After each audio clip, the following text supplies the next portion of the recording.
Okay, hello, welcome to my channel, The Coherence Path. All roads lead to you. Trying to get these images level here. Um, my name is Stefan Senna. This is my YouTube channel, The Coherence Path. All roads lead to you. I'm remaking this video because I accidentally deleted the other one. So, on some of my videos, I'm going to explain my painting process and individual paintings, what they mean to me. And if you're interested, you can come along for the ride. If you're not interested in hearing what I have to say and you just want to look at the image, then just turn your volume off. Because in the end, if you find my paintings useful, it may be in the same way that I do. And that is just sitting with the image and letting your own consciousness speak to you about what you might think or feel while you look at the image. There's lots of opportunity for our consciousness to create meanings for us as we walk through our lives daily.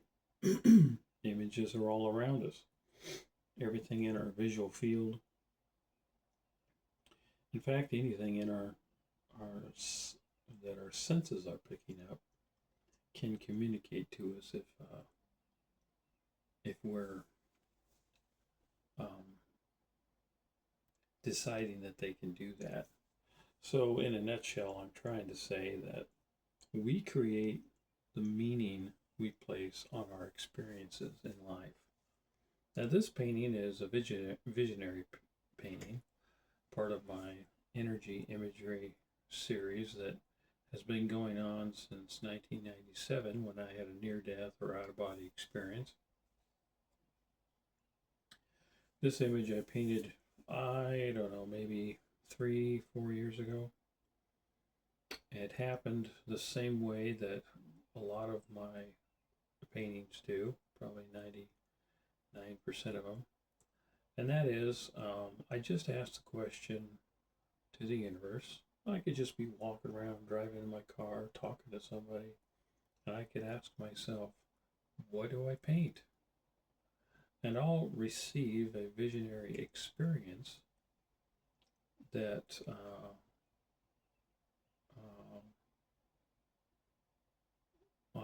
that unfolds within my own consciousness that then I paint. And in these experiences, I'm immediately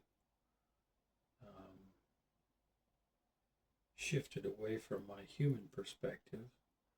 I find myself without form and simply consciousness existing in space, sort of like we exist in a dream when we're dreaming at night. Most of the time we don't have a body. We're just having a dream that we're seeing or partaking in. But anyway, what this painting means for me, the meaning that generally comes to me when I look at this image is that my consciousness is represented by everything in the image. I am the sky, I am the water, I am the clouds, I am the light piercing through the bank of clouds, I am the water flowing over the edge into a deeper part of myself that may be revealing something. Now, as I've mentioned before, I don't believe in a subconscious mind, it being capable of running 80% of our lives. I think that's a really old belief system. We're not robots walking around driven by programs. Moment to moment, we're making decisions. And those decisions come from our own free will, guided by our intuition, by the meaning that we place on things, by our belief systems, mental constructs that we've learned to operate from due to, experience with the culture we grow up in, or the friendships we have, the experiences we come across or demonstrate. Oh, there goes the neighbor's puppy out there. I should have shut the window, but he usually doesn't bark for very long. But you never know, he might just carry on because there might be another dog out there, which there is actually. So I'll close the window so we don't hear that, except in the background.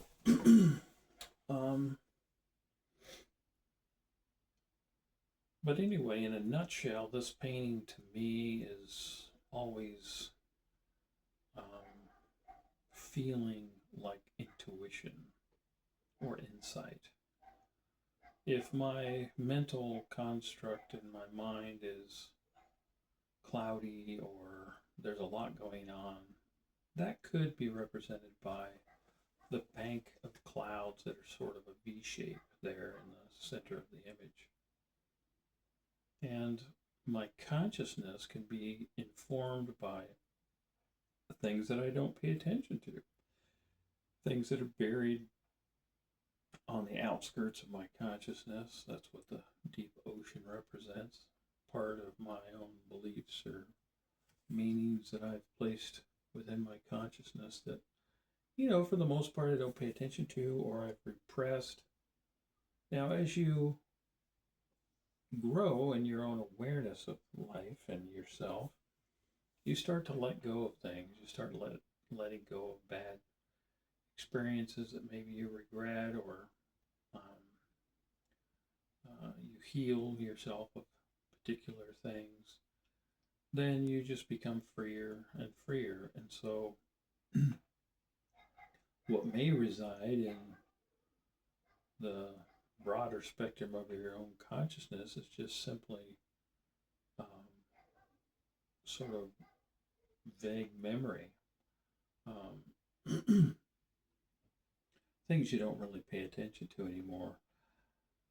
But you might be reminded of them, or they might come up within your own consciousness, maybe when you're watching a movie, or maybe, even when that dog was barking, maybe that'll stir up some memory or feeling you used to have, years ago.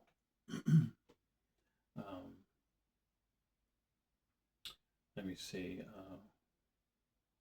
Well, a memory that just popped up, that because I said, hey, what memory could I have about that dog? And the memory that immediately popped up was remembering when I was a kid and my parents had a little white poodle, and it would begin barking like that dog out there, and bark, bark, bark, and that's all I remember. I remember it doing that. There isn't any more meaning much in that memory, but it's there. For the most part, all information is held within consciousness. Us humans, we like to think of there being a God that's sort of overseeing everything and sort of picking and choosing what we experience in life. But my viewpoint is that consciousness is it's pretty confident that we can learn and grow on our own, and there's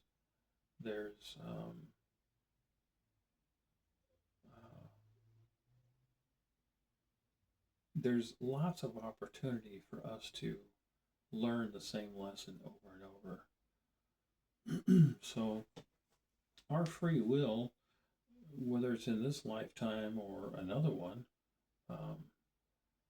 gives us the power to decide how quickly or how slowly we decide to make the decisions that will actually broaden our awareness and heal ourselves.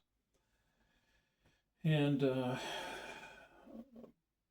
that comes with just being aware in the moment, what we're thinking and feeling, and then if there's something that needs our guidance and insight, then there's another part of us that is innately with us, and that is our connection to greater consciousness as a whole. And that's our intuition. So we can walk through life just thinking from a pure analytical point of view, like, oh well, I'm a mammal, I'm gonna live, I'm gonna die, and that's it. And everything between birth and death, well, those are just things I did as a human, and there's no hope after that. It's just all darkness. But I've studied probably, I don't know, a couple hundred thousand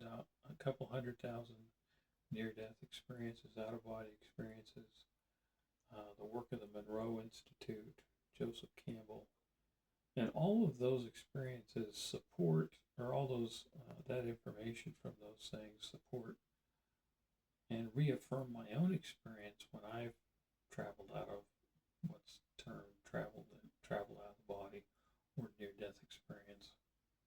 The things that I experienced, though they were confusing at the time, my research trying to find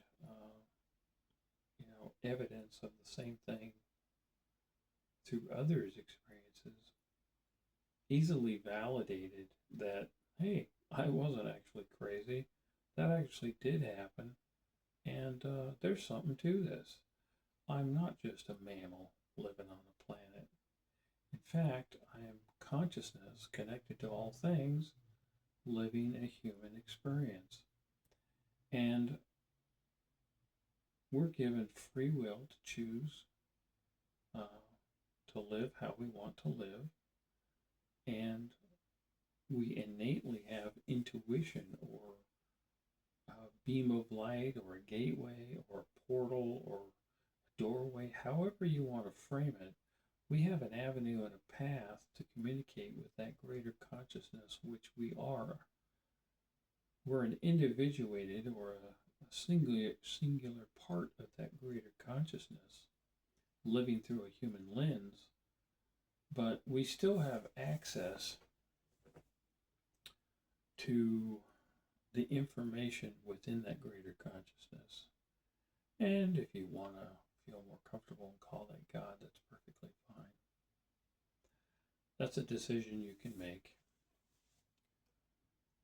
But this painting has always been, to me, about that moment where I might have a concern or a challenge or an inspirational point of view, an idea, and that moment is pierced, it's guided by, it's enlightened by, it's nurtured through by intuition. And that intuition is able to just go right through any mental barriers that I might think that are noteworthy from an analytical point of view. As an example,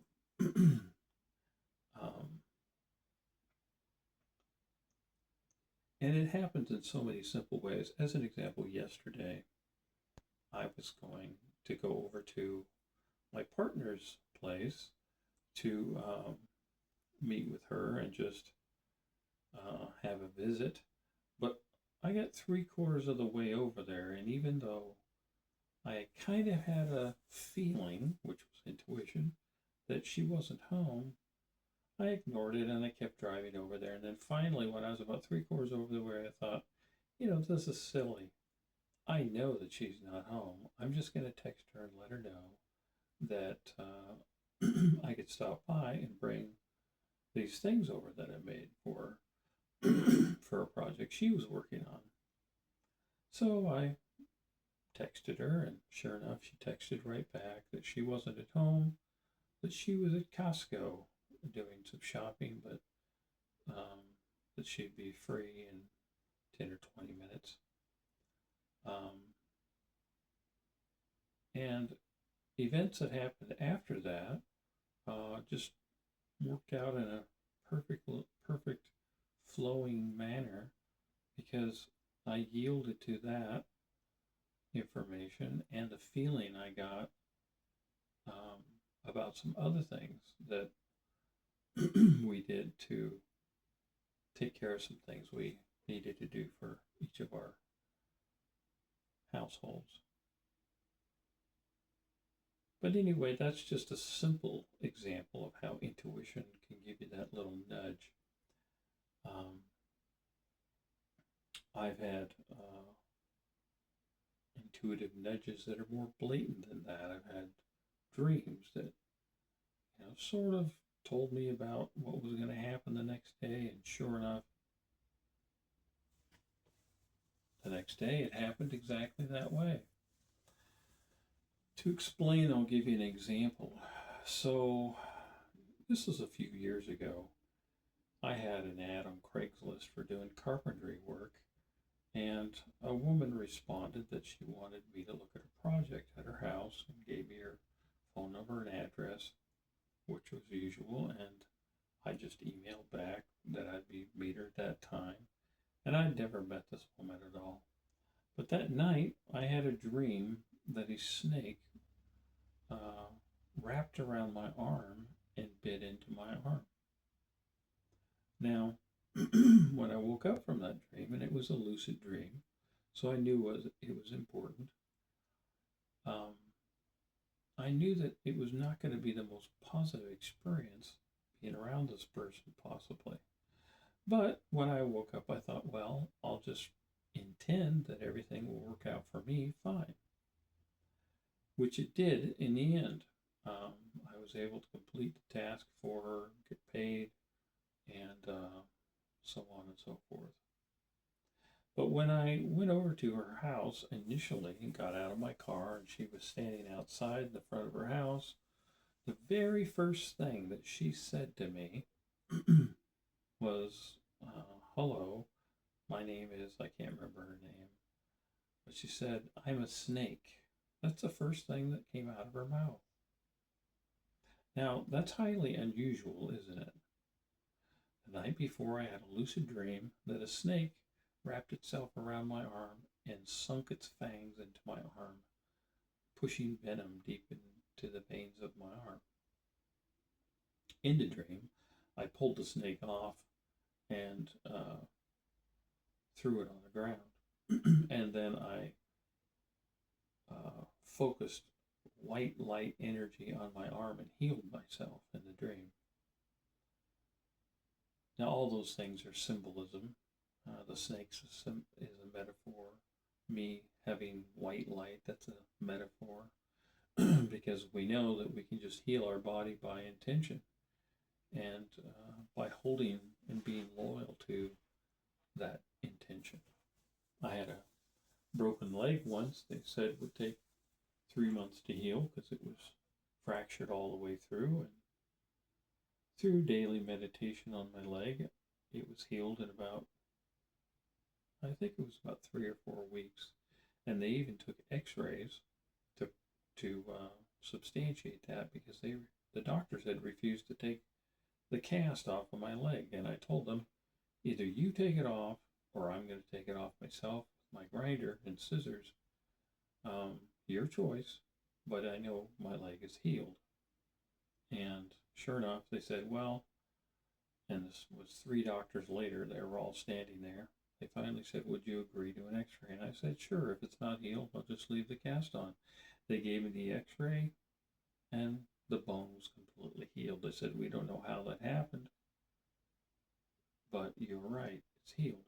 And I said, it's okay, it's just like the placebo effect. I just gave myself a placebo every day that my leg was whole and healed. And the rest of the time I ignored it. If there was pain, I just ignored it. And then when I was meditating or going to sleep, I would just dream about running on 2 healthy legs. Anyway, so when I met this woman and she said she was a snake, she went on to explain that she was born in the year of the snake according to the Chinese calendar. And I think you'll probably agree that it's a highly unusual thing for somebody to share to a complete stranger. But because I'd had the dream and I knew that it was simply a manifestation and an unfolding event from intuition, I just listened to her and I said, "Oh, that's interesting. I was born in the year of the dragon, wood dragon, so maybe that's why I work with wood sometimes." Anyway, I did the project she needed and I exited from that job and I never worked for her again because I saw the way she treated other workers that were on the same premises and heard them talking about her as well. And I just decided it wasn't a healthy environment for me to be in. And that's that. So intuition can be a little nudge, and it can be a lucid dream, or it can be a highly visionary thing that happens. I've had that happen in my life where I had a vision when I was wide awake, and then 1 or 2 days later, a week later, or 2 weeks later, the exact event happened. And that's all that is us connecting with the potential, the what I call the mesmeric inertia of consciousness. When we think and feel about things a certain way over and over and over again, we're not living through a program. Nothing's controlling us. We're just deciding in the moment to keep doing the same thing over and over. We keep having the same like negative feelings towards somebody perhaps, or we keep having the same fear of maybe a spider or, you know, whatever it is. And that is a it's it's a state that mesmerizes our awareness. Our consciousness becomes mesmerized by it, like, oh, that feels good. You might think, oh, it doesn't feel good to be scared of spiders, but if we continue something, for whatever reason, we keep agreeing to think that way or feel that way, it's serving us through some way. And that builds a momentum or an inertia of those thoughts and ideas and feelings. And so that mesmeric inertia sort of carries us forward, and consciousness simply manifests and unfolds the nature of those mental constructs and meanings and beliefs. And then when things happen, we really shouldn't be surprised, though sometimes we are.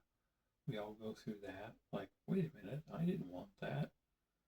And if we dig a little deeper and we think about it and contemplate it, we might see the mesmeric inertia of thoughts and feelings and ideas and beliefs we have that we have sort of been pushing to the background.